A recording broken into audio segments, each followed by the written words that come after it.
Welcome back to the Miraculous Mamas podcast. I'm your host, Elizabeth Joy, and we believe in empowering women through storytelling and education. I am so excited for this interview today. I have Korie Robertson on. You guys know her from the Duck Dynasty show, and she's just such a powerhouse of a woman. And we dive into family today, but more specifically, we talk a lot about foster and adoption. And it just always gets me going because there's so many kids that need help, and that's just such a great way to be able to do it. And every single time I talk to somebody about it, it's a conversation that Vito and I have, and it's something that we don't feel we're ready for right now, but it's definitely, I don't know, like on the in the back of our minds for future, and something that we would definitely love to do one day. And I know that's hard. I mean, it's hard for a lot of people to maybe think about adoption or know like how to even start or how would it work with their family dynamic. But like I said, there's just so many kids that need homes, that even if you want to foster, if you could provide a safe space for a child for a moment in time, that would just be amazing. So it's something that's, again, like I said, we're always thinking about, praying about, and I really feel called to do one day. So I'm really excited for the interview with her to dive into it. Before we get started, if you are listening, make sure that you are subscribed so you can keep up with all the changes that are going to be coming to the podcast.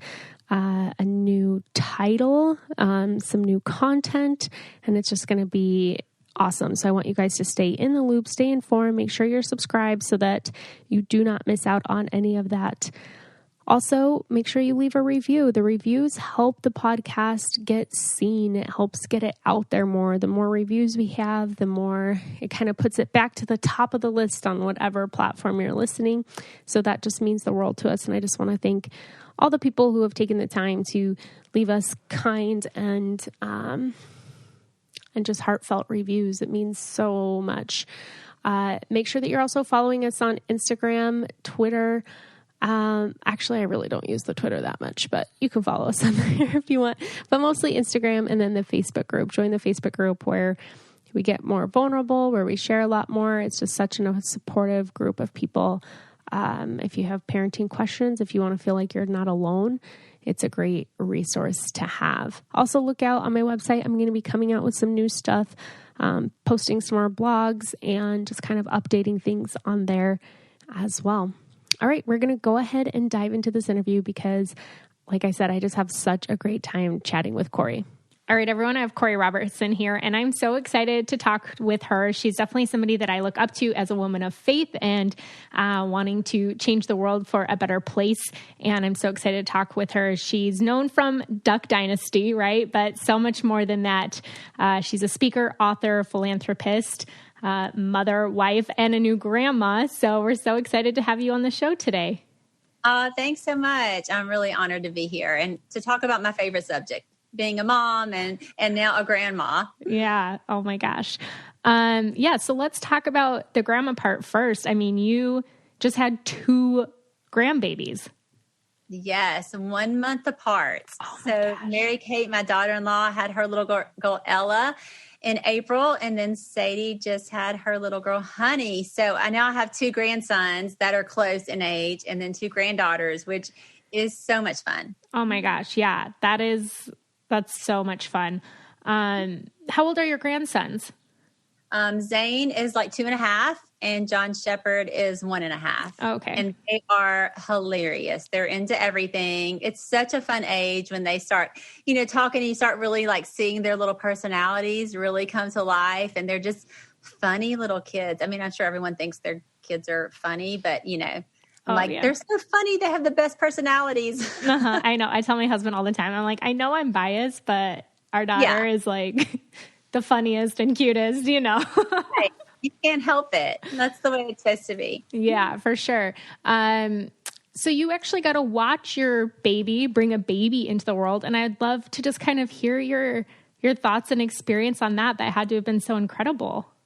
There is nothing better. It was really an amazing experience. I mean, birth is just a miracle upon miracles. Anytime you get to be a part of it or see it, but to see your daughter welcome her daughter into the world was just beautiful and miraculous and all the things you can imagine. Yeah. And to also see, your daughter with her spouse, Christian, her husband, is such a sweet, kind husband and now dad. And, he was just such a great coach and support to Sadie through the whole labor and everything. So that was fun to just get to see and be a part of as well. But yeah, I was like the photographer, but it's hard to you're supposed to take pictures, but you're like crying and holding her leg, helping her, cheering her on and all the things is a special moment. Yeah. Well, it's really great that you were able to be in there because I know with COVID, there's been so many different restrictions. Like I currently work as a doula at a hospital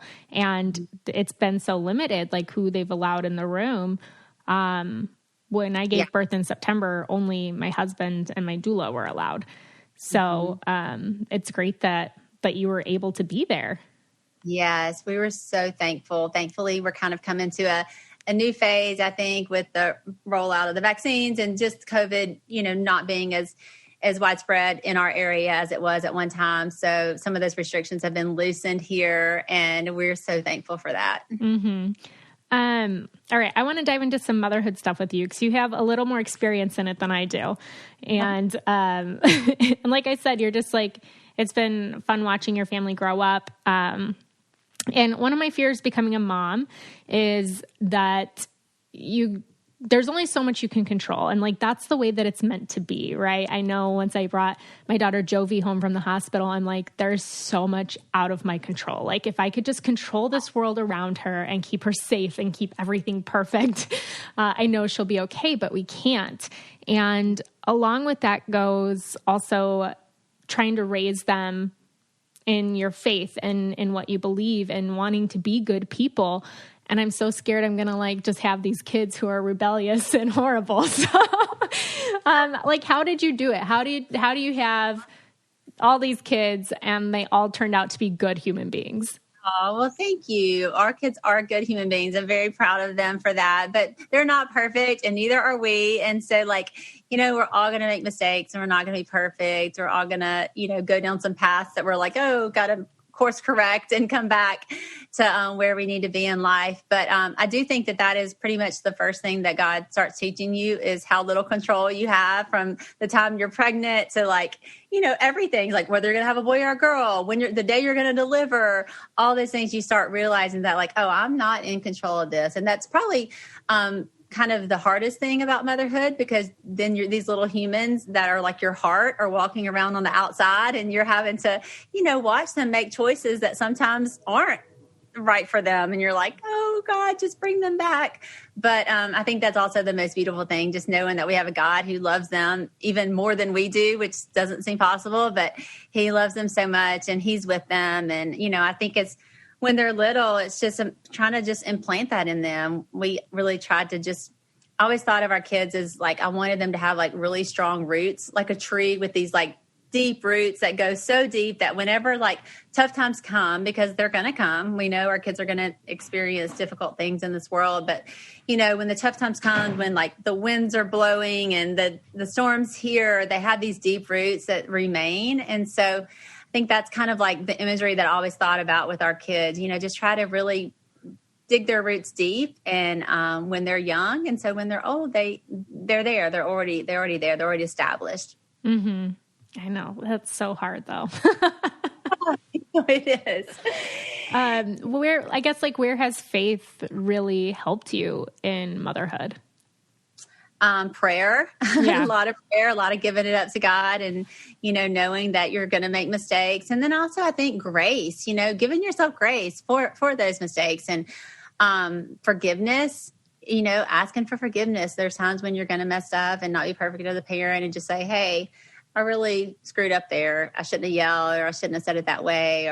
And I want you to know that I love you and I care about you. And I think that, I've learned the most about God's love for me in the way I love my kids, because you look at your kids and you're like, there's nothing they can do that can make me not love them, And so I think God teaches you so much through motherhood. So I would say, yeah, all those principles that just apply to like God and us.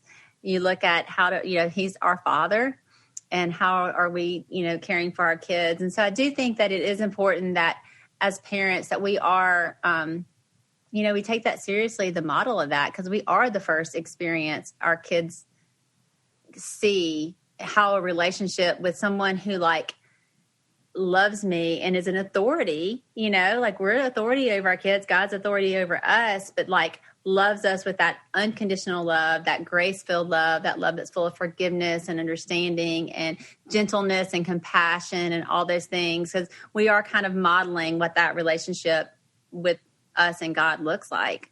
Mm-hmm. Yeah. Does that make sense? No, it does. It does. All right, ladies, does it ever feel like the shorts that you're wearing just were not made for your body? Because that's how I feel about almost every single pair of shorts that I own. I've never just woken up in the morning and been like, oh, I'm going to put on these shorts because they're comfortable. They kind of fit me weird. It's so hard to find shorts that I love. But this year I found an amazing pair, Title IX. The Clamber short is amazing.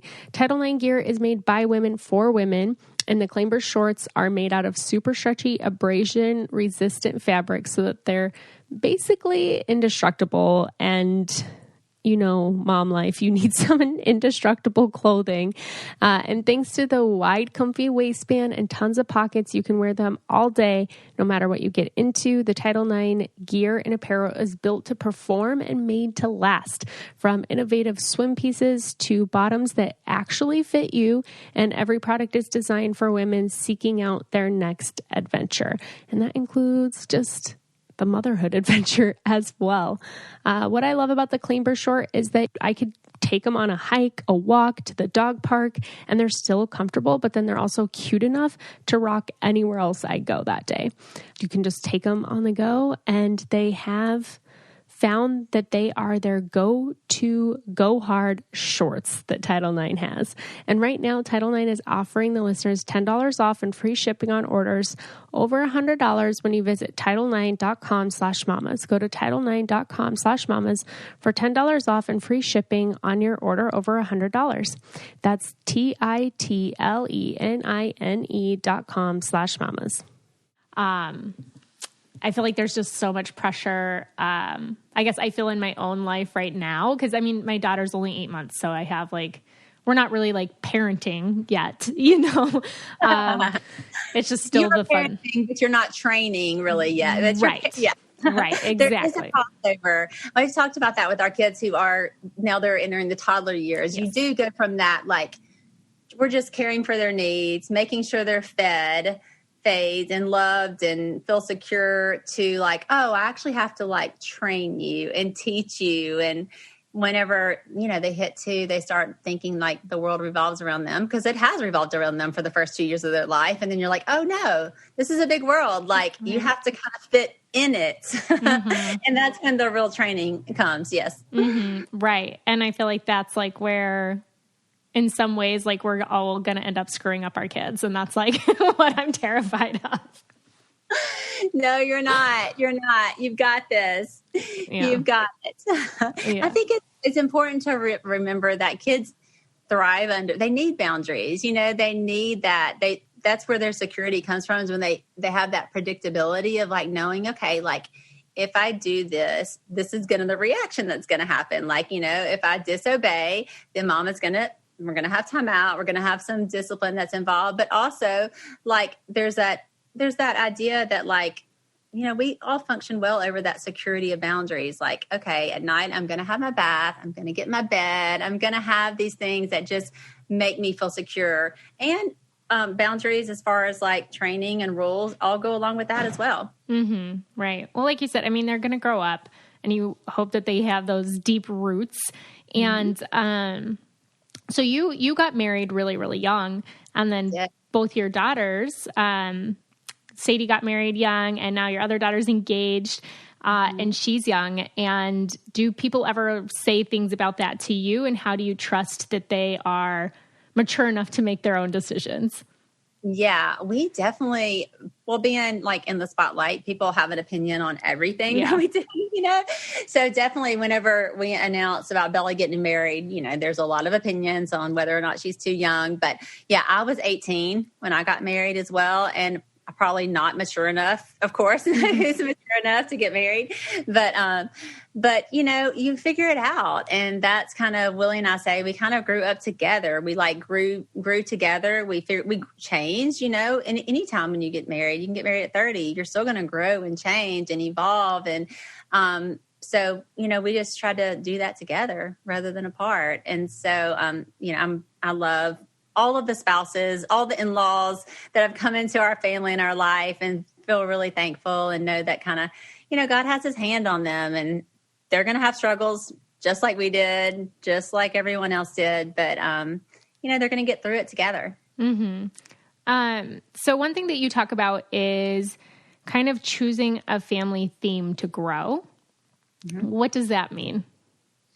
So I remember I was probably in the phase where you are, where I was thinking of like every decision seems so big, like whether or not you're going to bottle feed or breastfeed or give a passy or take it away or like not co-sleep or have, it's just like everything feels like life or death, you're like, God, she's wrong. I'm going to screw them up forever. And they're going to be in counseling. Yes.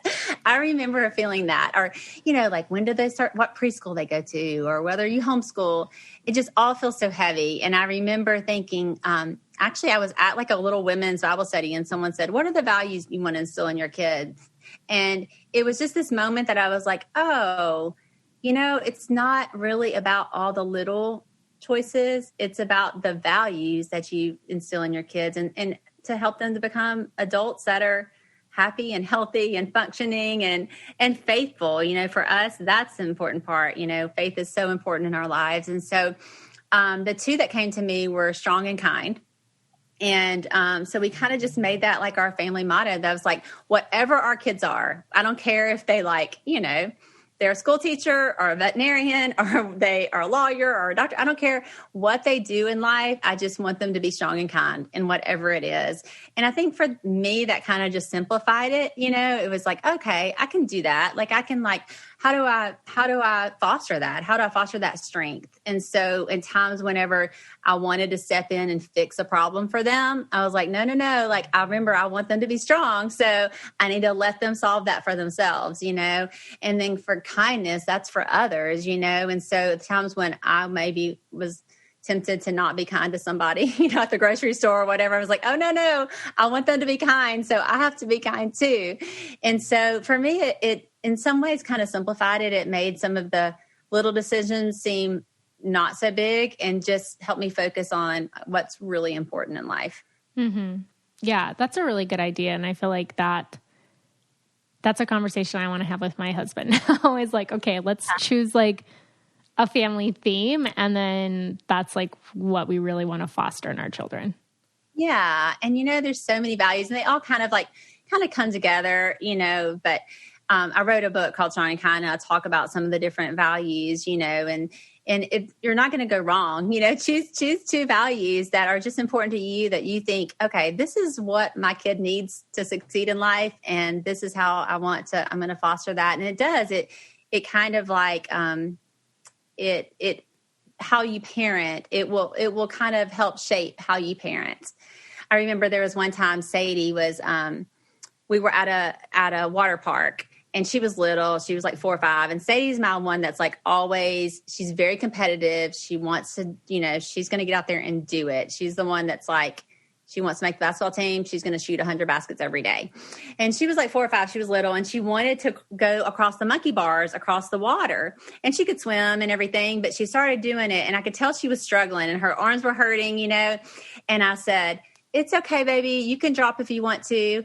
And some man, I don't know who it was, somebody said, don't tell her that. Tell her she can do it. And I was like, oh, I was kind of giving her the out because I didn't want her to feel bad if she fell. And he was like, no, tell her she can do it. And so I went, come on, Sadie, you can do it. You got it. You got it. And she made it across and was so proud. But it was that, when I'm like, okay, I say I want my kids to be strong. And then in moments where they have an opportunity to be strong, I'm kind of like letting them off the hook, like, oh, it's okay. You don't really have to. So it does kind of like, once you put that in your brain of like, these are values I want, it affects a lot of the ways you parent. Mm-hmm. Yeah. No, that's good. That makes sense. Yeah. I feel like once the kids start growing up, I even before I had the baby, I was like, I'm not scared of giving birth. I'm not like, my biggest fear is parenting. I'm like, it just sounds so hard. Like I have tons of nieces and nephews. I'm the youngest of my family. And I'm like, man, parenting just sounds so hard. Like I've been there when kids have thrown tantrums or pushing all the boundaries. And I'm like, oh my gosh, as a parent, how do you not just lose your mind? Like, how am I not going to lose my mind? I'm sure I will sometimes, but like, it sounds so hard. And even now, like after having her, those first couple months postpartum, like everything's so new. I realized just like little triggers in my life and how your children are little mirrors walking around, reflecting back to you all the things in your life that you need to work on. I'm like, oh, I have anger in this area. Like, where's that coming from? Like, I need to get that figured out before I like am, parenting my child. And, it's definitely, I always say motherhood's a trip. It's so wild. It is so true. It will definitely expose everything, but it's so good because you're not going to be perfect. And the sooner your kids know that, the better too. They're not expecting perfection for you. They just want you to love them. And I do think confidence though is an important thing in parenting, like your kid needs to feel that security of knowing like, you're in charge. You've got it. You have that confidence. And sometimes I always say they're like, kids can be kind of like horses. They can smell like fear and weakness. They totally can. And so like, even in just like, oh, I don't know, even like changing their diaper and they start like flipping and kicking and screaming, the more you're like unsure about it, the worse it's going to get. And the more you can be like, nope, we're going to change this diaper and I know what I'm doing. You're going to lay here and I'm going to change your diaper. And then it's over in like 2 minutes and you're fine. Mm-hmm. But as parents, sometimes those times seem like, whenever your child's throwing a temper tantrum on the floor in Target, it can seem like forever, but it's not forever. Yeah. It's not. They will get past it. You can just pick them up, leave the cart, just come back another day. Yeah. Right. I know. And I feel like you quickly learn too, not to judge other moms because before you become a mom, you're like, oh, my kid won't do that. My kid won't do that. And then you're like, oh, wait, they did it. John Luke and Mary Kate, our son and his wife just drove to the beach. So they're in the car with their 2 little ones for 6 hours. And they were like, the first 4 hours, they were like perfect angels. We were like, this is amazing. We're going to do this every time. They start for dinner and got back in the car and they were like, they cried the last 2 hours. They were like, just whenever you're like, oh, my kid's so perfect. He did great. The next time. Yeah. They fall apart. On the floor and eating was off the ground in the in Cracker Barrel or whatever. Yeah, whatever keeps them happy. Yeah, exactly. Yeah. All right. So by now, you guys all know that I am a big advocate of taking charge of your mental health. And that is one of the things that I love about BetterHelp because they make it affordable, accessible, convenient for you to be able to do that. What is interfering with your peace, your happiness, from you being able to connect as a mom? What are the lies that you've been telling yourself or the things from your past that you're working through? I know that when I became a mom, so much of that stuff came up for me, and it's been great to be able to have therapy to work through these issues so that I know I'm not passing them on. And BetterHelp is committed to facilitating great therapeutic matches. They make it easy and free to change counselors if you ever need to. And there's such a broad range of expertise available. And that makes it easy for you to be able to find somebody who's going to specialize in what you're seeking. They're convenient, professional, affordable. And in fact, so many people have been using BetterHelp that they are recruiting additional counselors in all 50 states. I want you to start living your best life today. And as a listener, you'll get 10% off your first month by visiting betterhelp.com/mamas and join over 1 million people taking charge of their mental health.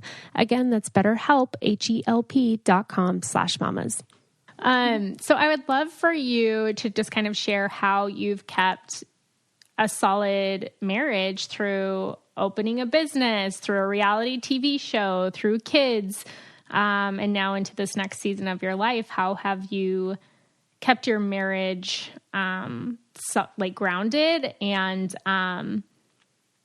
also was that when kids were coming into the picture, how did you keep your marriage, or how did you try to prioritize your marriage in your family dynamic? Yeah, I think that's so important. I think, that's the greatest gift that you can give your kids is to love their daddy, and that brings a lot of security for your kids. I'm really fortunate to, have a marriage that has lasted 29 years, but it does take a lot of work. You do have to prioritize it. You do have to, take that time. And I also think just like a mutual respect, God gave your child two parents for a reason, and we don't think exactly alike. We don't do everything exactly alike. There are times whenever Willie will parent in a way that I'm like, oh, and I'll parent in a way he's like, oh, but we respect one another, and we're like, look, you love our child just as much as I do. And whenever the times when we disagree, we kind of come together and like, hey, let's do it this way, or next time, kind of talk that through. But I do think there's value in having both parents, because kids need to see that. Like one might be a little bit more of the authority in this moment. One might give a little more grace in this moment, but kids need to see that. And so I think that there's a mutual respect that's really important, that you kind of set that as a ground rule, is that I'm not going to treat you with disrespect no matter what, even if I disagree with you.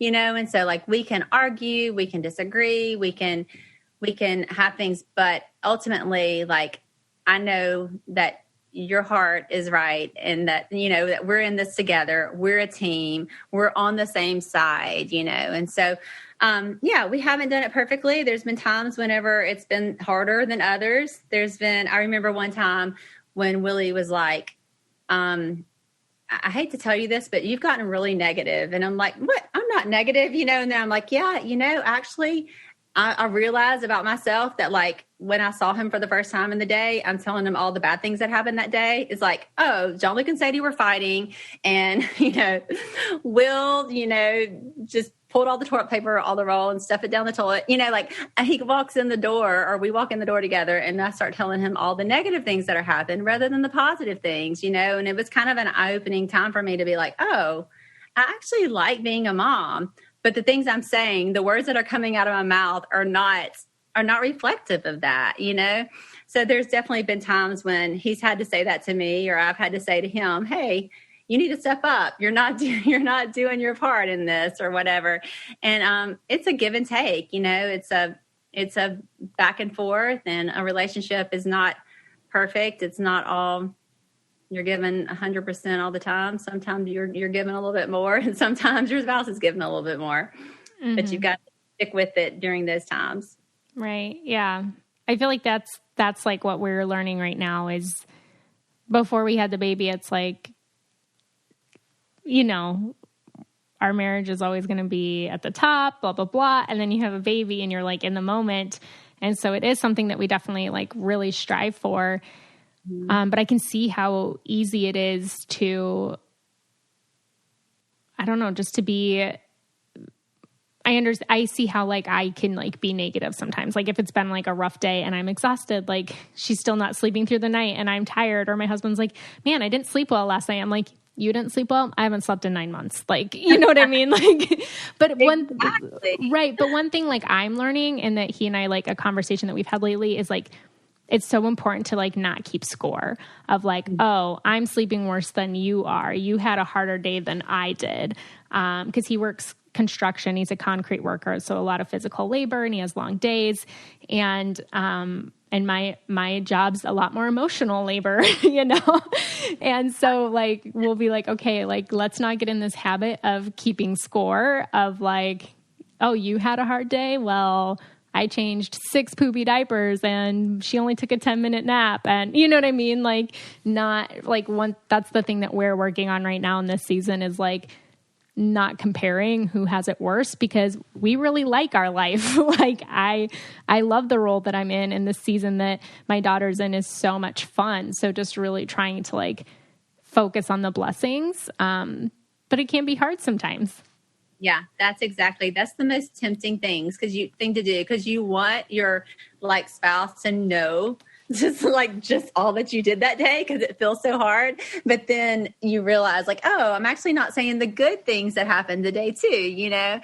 But yeah, that's a tempting thing to try to stay away from. But I do think it's helpful. One thing that I read somewhere, and it was talking about happiness and how like, your happiness is your gift to your spouse, and his happiness is his gift to you, you know? And so you kind of have to take care of that and foster that within yourself, because like when you bring joy to the relationship and you bring happiness and positivity, it's like a circle effect, you know? And I remember as a young mom, I remember the days when I woke up like a little too late, a little too tired, I didn't take the time to get my coffee and do the things I needed to do in the morning. Just the whole day just fell apart. You know, it just felt like everyone was just a disaster. But the days I took the time to like, do the things I need to do, take care of myself and to foster, you know, my own happiness, I can give that gift to my children and to my husband, and he can give that gift to me as well. So I think that's an important thing. Mm-hmm. To remember as a mom. Yeah, for sure. So one thing that you are really passionate about and advocate for is fostering an adoption. And I've heard so many stories about like the foster care system, like all the statistics of how many of them end up homeless or incarcerated at some point. And one of the most shocking statistics to me was that if one family in every single church would foster, there would be no kids left in the foster system. And that's just like mind blowing to me. But it still seems like even with adoption and everything that there's so many hoops to jump through, or the costs are really expensive. And it just doesn't seem like, I guess, an option for some people. But how do we, I guess, like spread the awareness of, or just like make it more available to people, or like how, I don't understand what I'm trying to say, but do you get what I'm saying? No, I think that's a great question. I do love talking about this because I feel like, you know, there are some things in the world that you're like, we cannot never fix this, you know, that just feel like too big to fix. But then whenever you hear that statistic, you're like, you know, if every church just adopted one child, we could solve this problem, you know? And like you said, that this is a problem.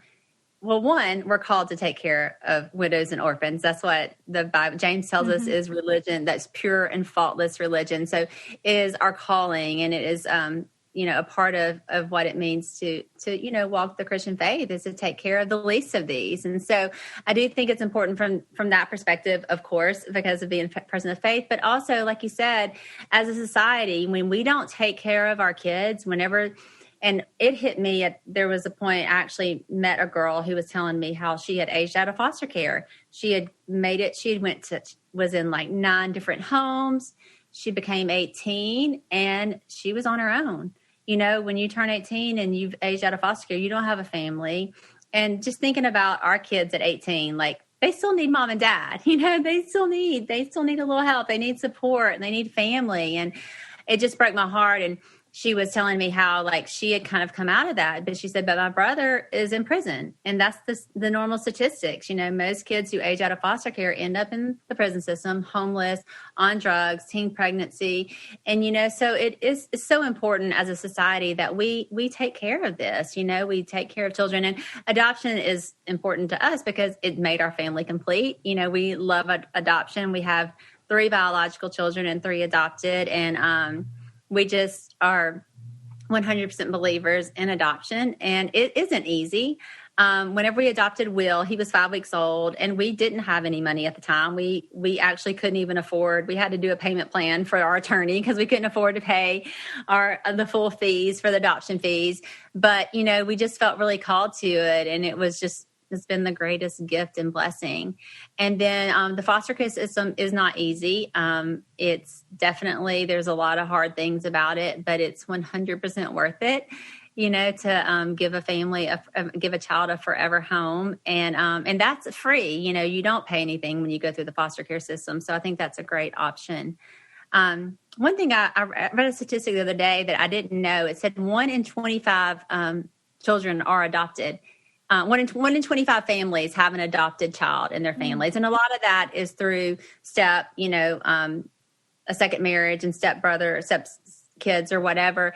But I thought that was really neat to know that 1 in 25 families have adopted child, because sometimes there is a stigma about adoption. It's like, is it not for me or for my family? But there's a lot of kids who are adopted, and it's a great and beautiful thing. So I think the more we kind of talk about and share these stories, and I know used to a long time ago, it was kind of like you didn't talk about adoption. But for us, we talk about it because it's a great gift. It's been a great gift for our family. So I think the more we talk about it and make people aware, I think the better we're going to be. Mm-hmm.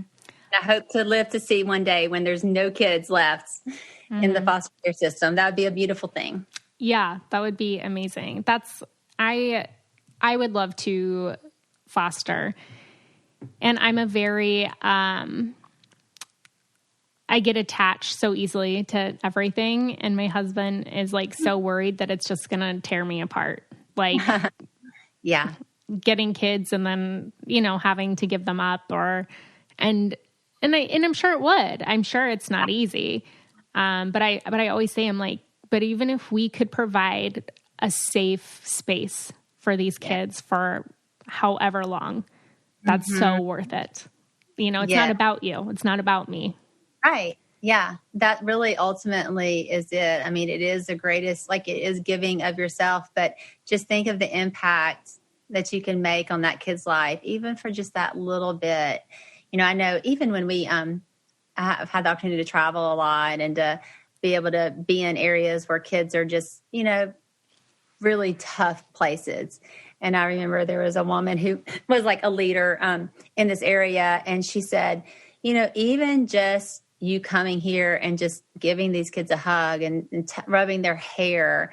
And she was like, they will remember that for the rest of their lives, because she was a child that was in that situation, that was in just a really poor community. And she was like, just the fact that someone cared about me enough to come and give me a hug and rub my hair and play a game with me for just that little bit. And I think about that with foster care, those kids, or even if they're babies, just that security that they might feel during that time in their life, it will impact them forever. So I love that you're interested in doing that. I hope you get to do that someday. Yeah, me too. What would you say to people who are maybe thinking they'd love to maybe adopt, but they're really worried about they have their own kids, and am I going to be able to love this other kid as much, and what's that dynamic going to be like for my family? Yeah, I would say, well, one, it's God is so good, and you have plenty of love to give. And that's how it's been with our family. We love each one exactly the same. There's no difference in biological, adopted. And so, yeah, you have enough love to give for sure. And then also just, I'd say just go for it. I think that if you have that tug, that little inkling on your heart, that's probably God's prodding to say hey, you can do this. You have what it takes to do this. So, yeah, people come and ask me, they're like, how do I know if I should adopt or, if God's calling me to that? I'm like, if you're asking the question, probably he is, Mm-hmm. Yeah, no, that's good. I told my husband, I'm like, I was talking to him last night. I was like, I'm interviewing Korie Robertson tomorrow, and I'm going to talk to her about fostering adoption. So just so you know, the conversation's coming up again, because I know I'm going to talk to her and be like, babe, we have to do it. Thank goodness. Yeah. We have some cousins who several years ago, I remember they like asked us to dinner, and they were like, hey, because the wife was ready. Like, she's like, I really want to foster and adopt. I feel called to. And the husband was kind of like, I just don't know. Am I going to be able to love that child the same as our biological children and all that? And they just adopted their first little girl, and she's the cutest thing. And he's said since then, he's like, you're right. Like, I love her so much. Like, there's no difference. It's so amazing. So it's been really sweet to see, because they were on the same road, just kind of like, one is like, yes, I want to do this. And the other's like, I feel the heart for it, but I just don't know. Am I going to be able to love? How is this going to work? And then to see it happen is a beautiful thing. I'm getting pictures from them every day of their little girl. Oh, that's so fun. I feel like it's harder for men to come around. I mean, women, I would say, like, we just kind of have that nurturing, you know, now I see a baby and I'm like, oh my gosh, I need to hold it, you know, yes. But, you know, I think that, I don't know, it's something in men that I feel like is harder, that you kind of have to persuade. Yeah. No, I would say that's true. I've seen that.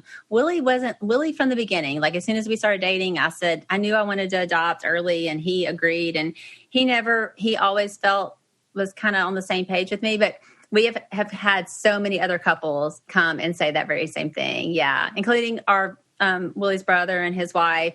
Feels like the wife, the woman, you have that motherly instinct. It's kind of like somehow naturally it's of course towards your own baby, but you have it towards all babies. You see a baby in the mall, you're like, oh, let me hold you, you know, and men don't do that. Right. For the most part. Yeah. Mm-hmm. Yeah, I know. I feel like it's definitely something just to like keep praying about and to stay open to, because that verse in James like hits me so hard like every time, because I'm like, man, like if the church was doing its job, if it was actually doing what we were called to do, like it would eliminate so many problems, you know, happening in society. But that's a huge one. And yeah. And God's timing is so perfect. That's how we were. When we got married, we were like, hey, we're going to do this someday. We don't know how or when, or if it's going to be a baby, older child, what. And when we got Will, it was just like this miraculous, just like happened super fast. And same for Rowdy and Rebecca. It just all kind of just happened. Like, we didn't even have to like plan it. And I know a lot of people certainly go through many years of process of adoption, and that's a beautiful story that God writes as well. But I do know that like it's in His timing. I had gotten pregnant fairly easily with John Luke and Sadie, but we thought, well, we'll have 3. This is in like my grand plan, of course, you know. I'm like, we're going to have 3 kids, and we're going to adopt a 4th, and then our family will be done. That's the way it's going to be, you know. And then we had 2, and then I just didn't get pregnant again. And I was like, well, God, we've said we want to adopt. This must be what you have for us. And we got Will in December, and I got pregnant with Bella in January. So it was like God just closed my womb until we adopted, which is exactly what He meant to have for our family. And then He was like, okay, here you go. And so they're 10 months apart, which was insane. Like, it was insane. There were a few times that we all got ready and drove to church, and then just made a U-turn and went back home, because I was crying by the time I got to church. Yeah. Exhausted. I got 4 kids ready, and so it was crazy, but it was, you know, amazing and fun and a wild ride and all the emotions. But our kids are so close, because they are all so close. And then we ended up adopting. We got Rebecca came into our family when she was 16, and then we adopted Rowdy when he was 12. So we were not done when I thought we were done. God had greater plans. Mm-hmm. Yeah, that's so amazing. Yeah, I know. I'm definitely calling my husband after this. Babe, just think about it. Yes. Yeah, that's so awesome. Yeah. So what are you working on now? Is there any like new books or anything exciting coming out?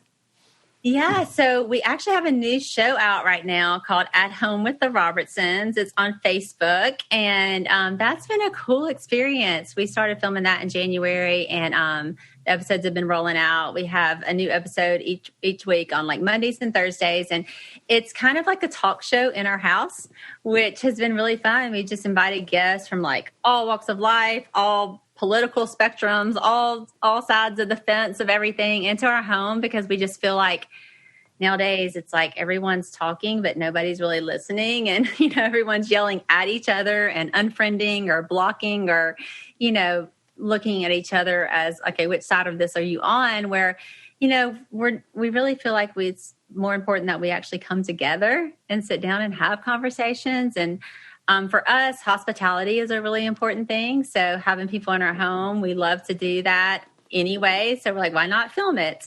So, so we're doing this show called At Home with the Robertsons. And like I said, it's kind of a talk show in our house. And we're really tackling some pretty big hot topics that are controversy in our world. But we just think that ultimately we're more alike than we are different. And whenever we can sit down with people and hear their heart and kind of understand where they're coming from, then I think that then we can actually come to a place where we can make a difference in the world. We can maybe solve some of these problems rather than just, yelling at each other across the computer screens. Mm-hmm. No, that's so true, because most people that I talk to, it's so funny, especially I guess when it comes to politically, my husband and I say so many people are so much more alike than what they think, because the loudest voices are on the far sides. And it's most people want very similarly the same things. When you actually sit down and talk to them and hear their heart, and you're like, oh, okay, yeah, this makes sense. And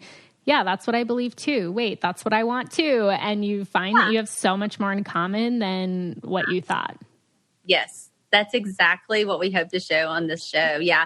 One of my friends was like, I think what you did on this show is basically just what people do actually normally, and they invite someone in their home and have a conversation, but people aren't used to watching that on television or on computer or on whatever.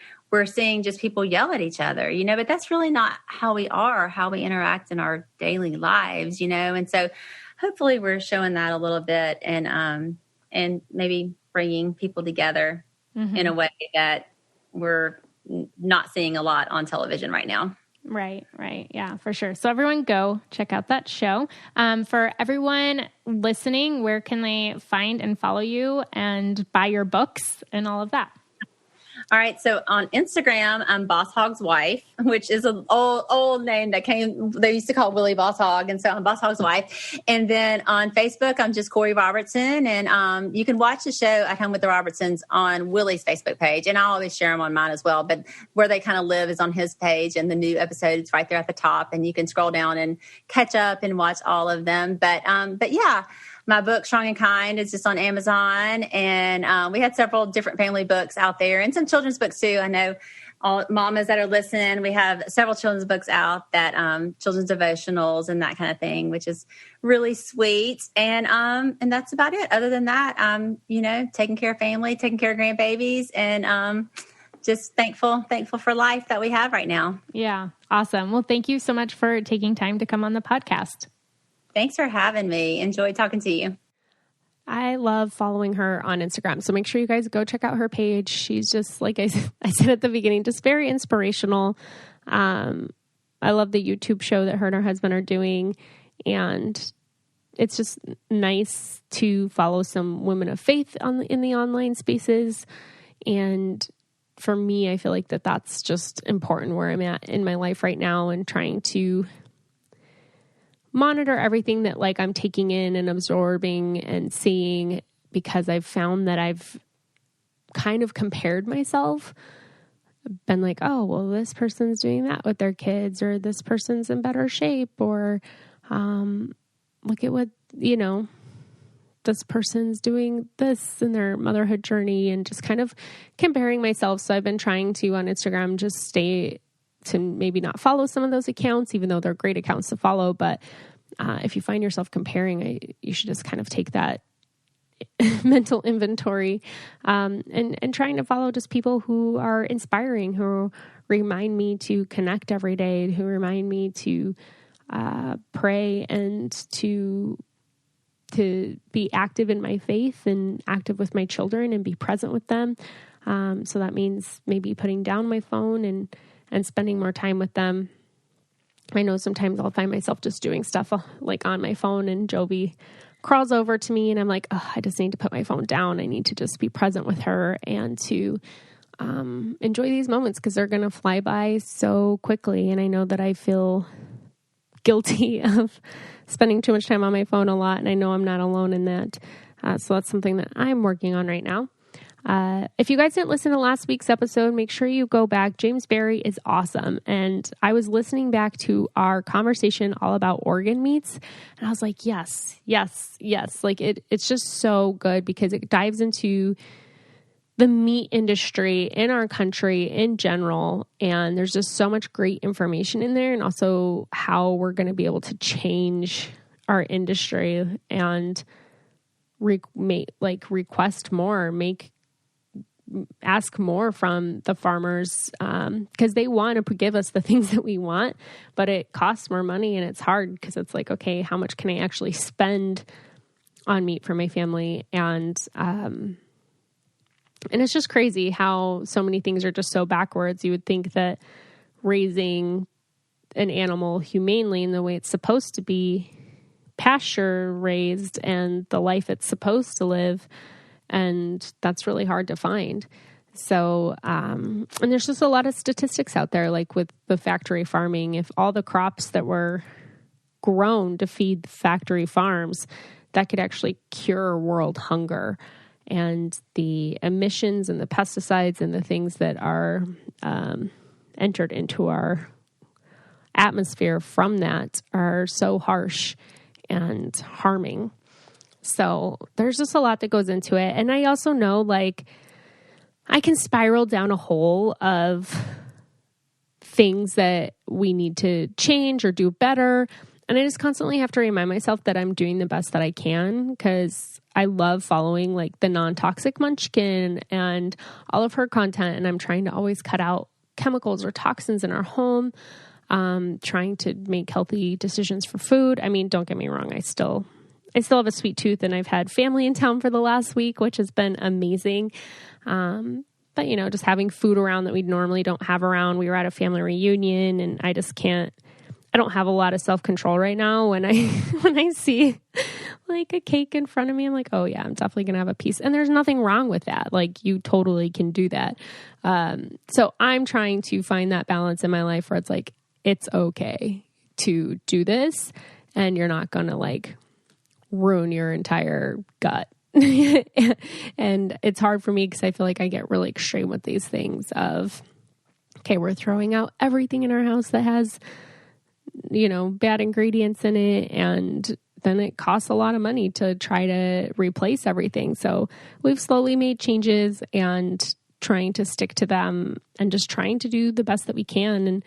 And that doesn't mean always buying farm raised everything or organic everything, because that's just, unless you're, I don't know, in a position you can do that, which the majority of the country is not. It's not doable. So, but we also are not spending money on junk and putting that more into like health foods, which is important. So anyways, I feel like just doing the best you can, or making small changes, or taking a little bit of information is always better than nothing. We're in this just to learn and grow together, and then make the best decisions for us and our families. All right. I love you guys, and we'll talk to you next week. It's going to be July. Oh my gosh.